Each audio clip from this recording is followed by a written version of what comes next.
शकुंतला चौहान जी, श्री सुनील गुप्ता जी, श्री अखिलेश तिवारी जी, श्री बजरंगी सिंह जी, श्री देवेंद्र सिंह जी, श्री हौसला प्रसाद उपाध्याय जी, आज के इस कार्यक्रम में उपस्थित सभी माननीय जनप्रतिनिधिगण, भारतीय जनता पार्टी के सभी पदाधिकारीगण और उपस्थित भाइयों बहनों, मैं सबसे पहले मऊ जनपद के आप सभी उपस्थित नागरिक भाइयों और बहनों को एक साथ 203 करोड़ रुपए की परियोजनाओं के लोकार्पण और शिलान्यास के लिए हृदय से बधाई देता हूं। इनमें 32 परियोजनाएं जो 161 करोड़ 70 लाख रुपए की हैं, इनका लोकार्पण हुआ है। ये परियोजनाएं पशुपालन विभाग से संबंधित हैं, लोक निर्माण विभाग से संबंधित हैं, टेक्निकल एजुकेशन से संबंधित हैं, कारागार प्रशासन से है, जल निगम, सिंचाई और जल संसाधन, व्यवसायिक शिक्षा, महिला कल्याण, उद्यान, राजस्व विभाग, सैनिक कल्याण और राज्य सड़क परिवहन निगम और स्वास्थ्य विभाग से संबंधित हैं। साथ ही 15 परियोजनाएं जो लगभग 42 करोड़ की हैं, इनका शिलान्यास हो रहा है, जिनमें बेसिक शिक्षा, लोक निर्माण विभाग, अल्पसंख्यक कल्याण विभाग, उत्तर प्रदेश जल निगम, सिंचाई और जल संसाधन विभाग से संबंधित हैं। इन सभी का आज यहां पर शिलान्यास का कार्यक्रम हो रहा है। कुल मिलाकर के 203 करोड़ रुपए की परियोजनाएं विधानसभा चुनाव के उपरांत पहले सार्वजनिक कार्यक्रम में मऊ जनपद वासियों को समर्पित करते हुए मुझे हार्दिक प्रसन्नता की अनुभूति हो रही है। ऋषि मुनियों, क्रांतिकारियों और देश के विभिन्न क्षेत्रों में एक नई दिशा देने वाले मऊ जनपद को, जहां पर श्याम नारायण पांडे जैसे क्रांतिकारी वीर रस के कवि हुए थे, जिन्होंने हल्दी घाटी के माध्यम से भारत की विरासत के प्रति भारत के आम नागरिक का ध्यान आकर्षित किया था। इस धरती ने कल्पना राय जैसा राजनेता भी दिया था और स्वामी सहजानंद की कर्मभूमि होने का सौभाग्य भी इस जनपद को प्राप्त हुआ है। प्रोफेसर रामजी सिंह जैसे राजनेता भी इस धरती ने दिए हैं और इसलिए इस धरती को नमन करते हुए मैं आप सबका हृदय से अभिनंदन करता हूं। भाइयों बहनों, अभी मेरे वरिष्ठ सहयोगी प्रदेश सरकार में मंत्री श्री ए.के. शर्मा जी ने अपने उद्बोधन में बहुत सारी बातें कही। आज पूरा देश प्रधानमंत्री मोदी जी के नेतृत्व में, उनके मार्गदर्शन में नित नई विकास की परियोजनाओं के साथ आगे बढ़ रहा है। आज देश जब अपनी आजादी के अमृत महोत्सव को पूरा कर रहा है, अमृत महोत्सव के साथ ही 75 वर्ष की इस यात्रा ने आज भारत की अर्थव्यवस्था को दुनिया की 5वीं अर्थव्यवस्था बना दिया। जो ब्रिटेन कभी भारत पे राज किया था, आज उस ब्रिटेन की अर्थव्यवस्था भारत से पीछे छूट चुकी है। भारत प्रधानमंत्री मोदी जी के नेतृत्व में तेजी के साथ आगे बढ़ रहा है और दुनिया के अंदर तेजी से उभरती हुई एक नई अर्थव्यवस्था के रूप में आज भारत स्थापित हो रहा है। आज वैश्विक मंच पर आप देख सकते हैं, कोई जगह, कोई क्षेत्र ऐसा नहीं जहां पर भारत ने एक नई दिशा दी हो।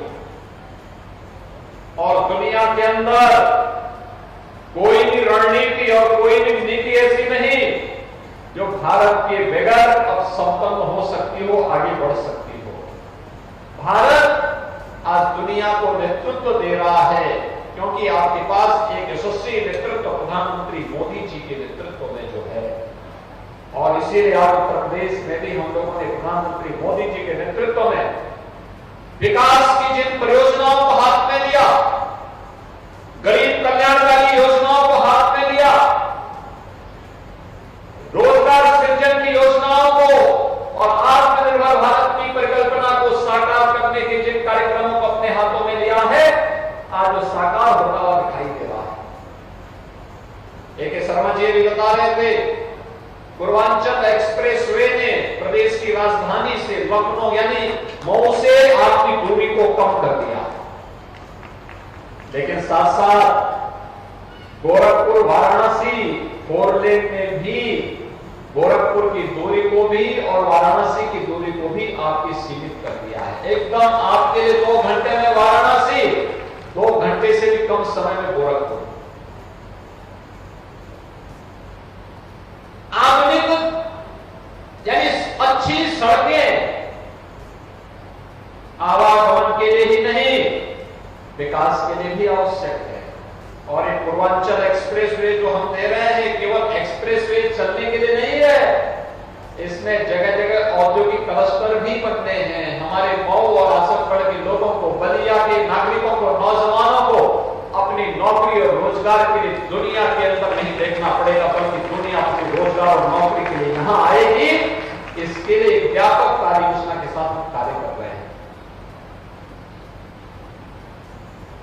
जब दुनिया कोरोना से पस्त थी, तब प्रधानमंत्री मोदी जी देश के नागरिकों के जीवन को बचा रहे थे। फ्री में टेस्ट, फ्री में उपचार, फ्री में राशन और फ्री में वैक्सीन। पहली बार हुआ कि बीमारी, कोई नई बीमारी आए और मात्र 9 महीने के अंदर ही वैक्सीन भी आ जाए, और अभी एक नहीं, अब तो 5वीं वैक्सीन भी आ गई है, जो नाक में केवल डाला जाएगा, एक नोजोटोसिस यानी इंजेक्शन लगाने की समस्या का भी समाधान हो गया है। 200 करोड़ वैक्सीन की डोजेज फ्री में देश के नागरिकों को मिल जाए, दुनिया के 25 देशों को वैक्सीन की आपूर्ति हो जाए, ये पहली बार होगा। ये नए भारत की नई तस्वीर है, और इसी नई तस्वीर के लिए प्रधानमंत्री जी ने कुछ हम लोगों को आजादी के अमृत महोत्सव कार्यक्रम के अवसर पर एक संकल्प दिलवाने के लिए कहा। उन्होंने पंच प्राणों की बात कही, एक विकसित भारत बनाना है, लेकिन गुलामी के अंशों को नहीं स्वीकार करना है, उसको नहीं स्वीकार करना है। इसके लिए विरासत का सम्मान करना होगा, अपने क्षेत्र में अपने कर्तव्यों का पालन करना होगा। यही है नए भारत की नई तस्वीर, यही से बनेगा नया भारत, आत्म भारत, और इसके लिए ही आप सरकार कार्य कर रही है। लोक कल्याणकारी योजनाओं में आपने देखा होगा, हर गरीब के लिए शौचालय का निर्माण कराया गया, हर जरूरतमंद को प्रधानमंत्री आवास योजना और मुख्यमंत्री आवास योजना से आच्छादित किया गया, हर गरीब के घर तक विद्युत के कनेक्शन जब उपलब्ध कराए गए, उपलब्ध कराए जा रहे हैं, हर गरीब को रसोई गैस की फ्री में कनेक्शन उपलब्ध कराए गए। और अब तो ये भी व्यवस्था बनाई गई है कि दीपावली और होली के अवसर पर उज्ज्वला योजना के हर लाभार्थी को फ्री में राज्य सरकार एक सिलेंडर भी उपलब्ध करवाने का कार्य करेगी।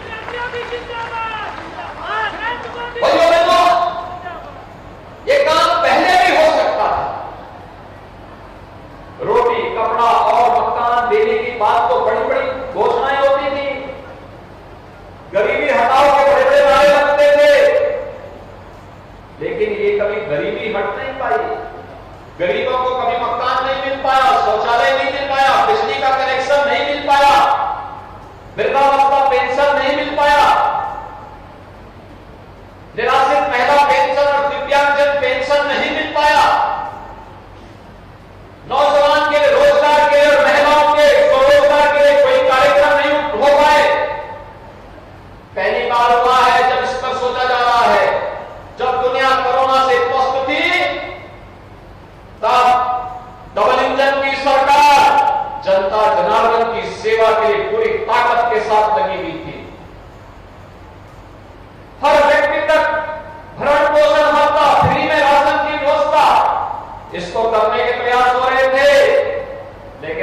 राष्ट्रीय शिक्षा नीति भी लागू हो रही थी। और भाइयों बहनों, महाराज सुहेलदेव के नाम पर 1000 वर्ष तक जिन्होंने महाराज सुहेलदेव को विस्मृत कर दिया था, ये डबल इंजन की भारतीय जनता पार्टी की सरकार है जिन्होंने महाराज सुहेलदेव के नाम पर दुनिया के अंदर पहला विश्वविद्यालय आजमगढ़ और मऊ के बॉर्डर पर बनाने का काम कर रही है।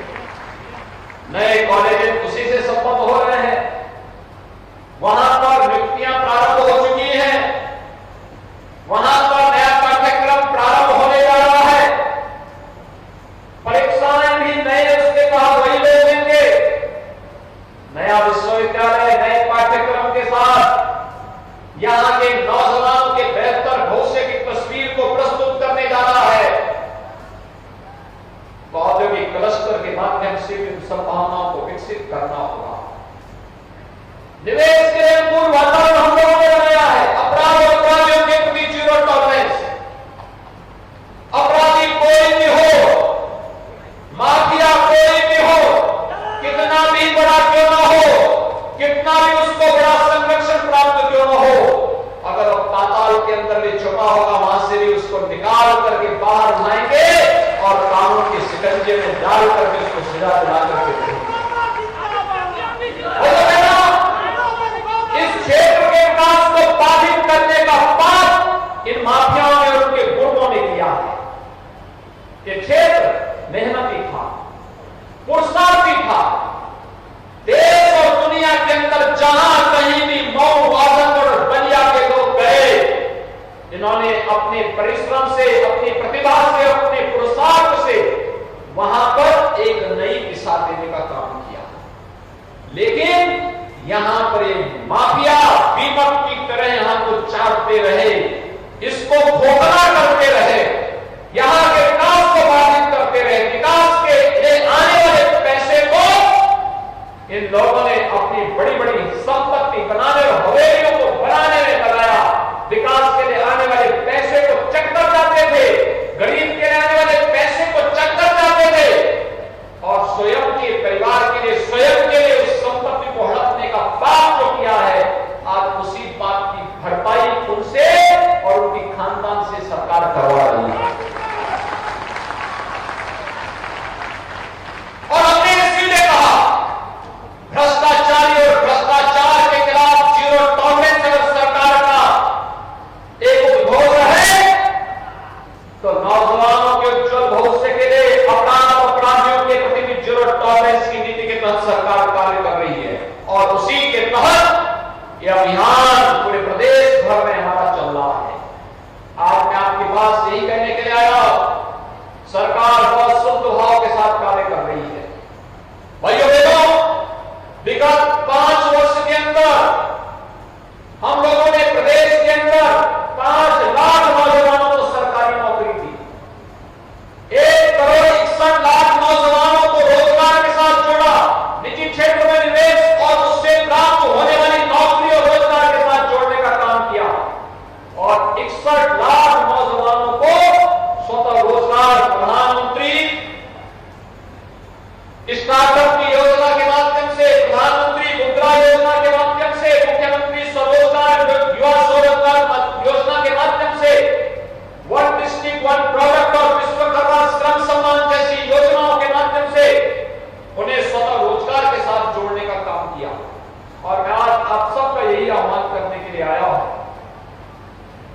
सरकार प्रयास कर रही है, डबल इंजन की सरकार अन्नदाता किसानों के हितों के लिए कार्य करेगी,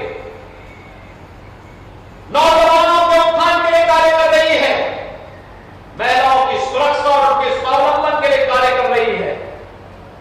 समाज में बिना भेदभाव के विकास का कार्य हो, इसके लिए सरकार कार्य कर रही है। लेकिन समाज को भी इसके लिए जागरूक होना पड़ेगा, हमें भी खड़ा होना पड़ेगा। हम सब मिलकर के जब कार्य एक साथ मिलकर के करेंगे, परिणाम उतना ही ज्यादा होगा, उतने ही अच्छे आएंगे।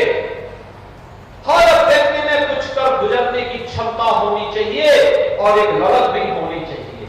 और फिर ये क्यों न हो, ये तो हल्दी घाटी के प्रणेता पंडित श्यामनारायण पांडे जी की धरती है। श्यामनारायण जी ने यहाँ पर तो अपनी रचना के माध्यम से पूरे देश के अंदर एक नया ओज भरने का काम किया था, एक नया तेज भरने का काम किया था।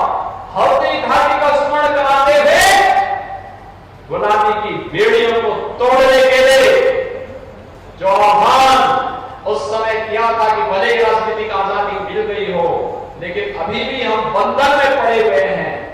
मुझे लगता है आज उसकी प्रासंगिकता उसी भाव के साथ बनी हुई है, और इसीलिए आज हम सब आपके पास आए यही कहने के लिए, विकास के लिए आपको कहीं हाथ नहीं फैलाना पड़ेगा। डबल इंजन की सरकार इसके लिए निरंतर प्रयासरत है। किसी भी प्रकार की कोई समस्या नहीं। आप देखे होंगे आजादी के बाद 1947 में देश आजाद हुआ, 70 वर्षों में केवल 12 गवर्नमेंट मेडिकल कॉलेज बने थे भाइयों बहनों, 12, और हम लोगों ने मात्र 5 साल में 35 नए मेडिकल कॉलेज हम वर्तमान में बना रहे हैं। 35, 14 जिले हैं जहां कोई मेडिकल कॉलेज नहीं, न सरकारी न प्राइवेट।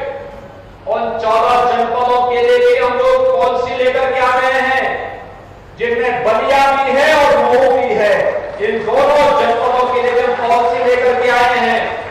मैं जिला प्रशासन से भी पहले ही कहा हूं कि भूमि की व्यवस्था करके रहिए, कभी भी हम इस कार्यक्रम को लेकर के आगे बढ़ सकते हैं, जिससे मऊ के भाइयों बहनों को अपने स्वास्थ्य परीक्षण के लिए वाराणसी, गोरखपुर, लखनऊ या फिर देश के अन्य कोनों में जाने की नौबत ना आने का है।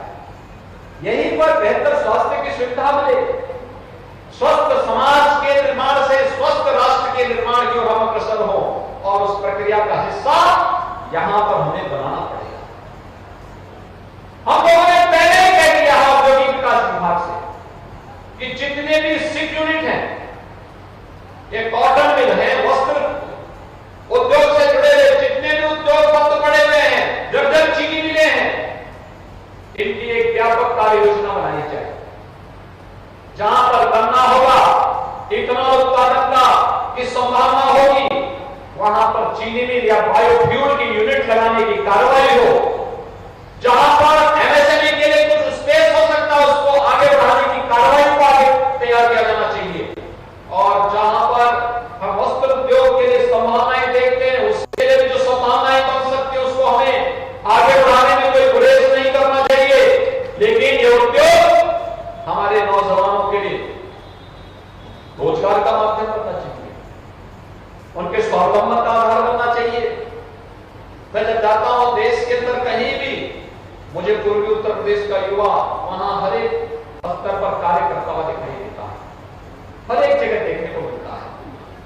और मुझे लगता है कि अगर सरकारों ने, पिछली सरकारों ने अगर सोचा होता तो नौजवान देश और दुनिया के अंदर जगह जगह न रह करके अपने क्षेत्र में अपनी प्रतिभा, अपनी ऊर्जा का लाभ यहां के विकास के लिए दे पाता। लेकिन देश सही दुरुस्त होने की दिशा में सरकार ने कदम बढ़ाए हैं, और इसके परिणाम भी आज प्राप्त होते हुए दिखाई दे रहे हैं। भाइयों बहनों, ये इंफ्रास्ट्रक्चर इसी बात को लेकर के हम विकसित कर रहे हैं। ये बुनियादी सुविधाएं इन्हीं बातों को लेकर के उपलब्ध कराया जा रहा है, और डबल इंजन सरकार इसीलिए लोक कल्याणकारी योजनाओं का लाभ बिना भेदभाव के समाज के प्रत्येक तबके को देने के लिए इसी भाव के साथ कार्य कर रही है। आज जब इतनी परियोजनाओं का लाभ यहां पर उपलब्ध करवाया जा रहा है, मैं आप सबका भी आह्वान करूंगा, हम सब भी मिलकर के विकास और निवेश में अपना योगदान दे सकते हैं।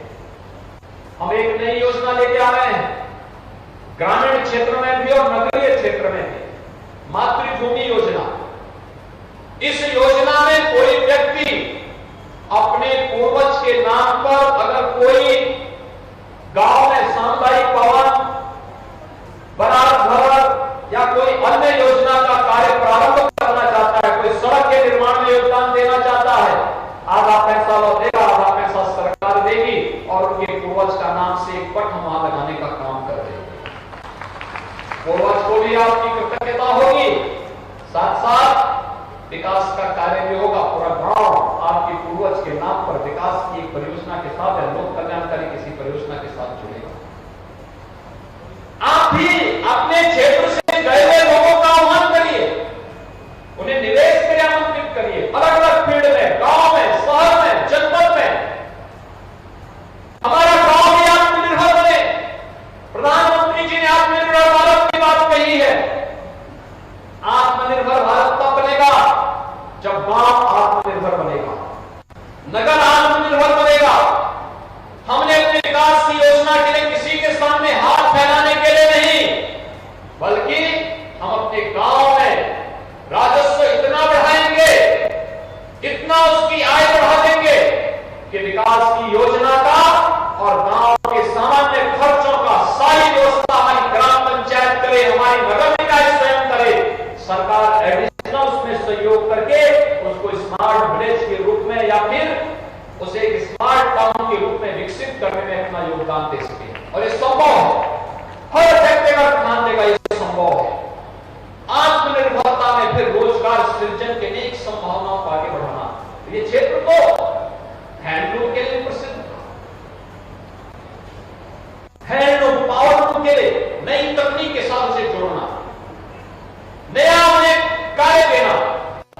एक कॉटन मिल जो लगी थी इसीलिए लगी थी जिससे यहां के हैंडलूम को एक ऊर्जा दे सकी, लेकिन उसको जोड़ने में, आपस में उन्हें समन्वय करने में जहां कहीं कमी रही और कुछ नेता ट्रेड यूनियन विकसित हो गए होंगे, उन्होंने उनको बंद ही करवा के दम लिया। अरे भाई, कपड़ा क्षेत्र, वस्त्र उद्योग का क्षेत्र एक ऐसा क्षेत्र है जो कृषि के बाद सर्वाधिक रोजगार सृजन जिसके माध्यम से हो सकता है और उन संभावनाओं को हम आगे बढ़ा सकते हैं। लेकिन वो संभावनाएं मरी नहीं है भाइयों बहनों, उसको आगे बढ़ाने की आवश्यकता है। आज मैं आपके पास इसी बात को लेकर के आया हूं। हम भी अपने स्तर पर प्रयास करें। डबल इंजन की सरकार आपके साथ में है। हम लोगों ने तय किया है कि भाइयों बहनों, प्रदेश को हम लोग देश की नंबर 1 की अर्थव्यवस्था बनाने का काम करेंगे। अगर प्रधानमंत्री मोदी जी के नेतृत्व में भारत दुनिया की सबसे बड़ी अर्थव्यवस्था बनने की ओर अग्रसर हो रहा है, तो हम भी उत्तर प्रदेश की 25 करोड़ जनता की सहभागिता के माध्यम से देश की सबसे बड़ी अर्थव्यवस्था बनकर के भारत की अर्थव्यवस्था को देश की नंबर 1 अर्थव्यवस्था बनाने में योगदान देंगे। और ये प्रयास हम सबके सामूहिक अभियान के साथ ही आगे बढ़ सकता है। और उसी अभियान के साथ जोड़ने के लिए आज मैं आपके बीच यहां पर उपस्थित हुआ हूं। इसके लिए हमें विकास के बारे में सोचना पड़ेगा, एक सकारात्मक सोच को आगे बढ़ाना पड़ेगा, अपराधी और आपराधिक प्रवृत्ति के तत्वों से तोड़ा करना पड़ेगा। ये विकास के सबसे बड़े बैरियर है, ये विकास के सबसे बड़े कांटे हैं। इन्हें हर हाल में व्यवस्था से दूर करना पड़ेगा। और जब ये माफिया अपराधी समाज और राष्ट्र की मुख्य धारा से हट करके इनके किए की सजाएं कानून के दायरे में बाहर करके किया जाएगा, तो भाइयों बहनों, कोई कारण नहीं कि आपके यहां के विकास को कोई ताकत रोक पाएगी। मऊ भी वैसे विकास करेगा जैसे वाराणसी और गोरखपुर विकास कर रहा है, जैसे लखनऊ विकास कर रहा है। किसी तेजी के साथ मऊ भी विकास की नई ऊंचाइयों को प्राप्त करता हुआ दिखाई देगा। और इसी विकास के लिए आपका आह्वान करने के लिए आज हम सब आए हैं। सरकार आपके साथ खड़ी है, पूरा सहयोग सरकार आपके साथ देने के लिए तैयार है, हर प्रकार से सहयोग देने के लिए तैयार है। सुरक्षा और समृद्धि सरकार की प्राथमिकता का हिस्सा है। सुरक्षा और समृद्धि में किसी प्रकार का कोई समझौता किए बगैर सरकार आपके साथ खड़ी होकर के कदम से कदम मिला करके चलेगी। इसके लिए मैं आप सबका आह्वान करूंगा कि आप भारतीय जनता पार्टी की डबल इंजन सरकार के साथ कदम से कदम मिला करके चलिए और विकास और सुरक्षा की गारंटी भारतीय जनता पार्टी की डबल इंजन की सरकार आप सबको देगी। आप सबको एक बार फिर से 203 करोड़ रुपए की परियोजनाओं के लिए हृदय से बधाई और शुभकामनाएं देते हुए आप सबके प्रति मैं अपनी मंगलमय शुभकामनाएं देता हूं। बहुत शीघ्र विजयादशमी का महीने से भी कम समय रह गया है। और भाइयों बहनों, इसके लिए विजया पर्व का आप सबको बधाई। उससे साथ ही वहां तो उससे पहले विजयादशमी के पहले शारदीय नवरात्रि आएगी। जगत जननी मां भगवती के पावन पूजन का आयोजन हम सब मातृशक्ति की रक्षा के लिए अपने आप को समर्पित भाव के साथ कर सके, इस भाव के साथ आप सबके हृदय से बधाई और शुभकामनाएं देते हुए अपनी वाणी को विराम देता हूं। धन्यवाद।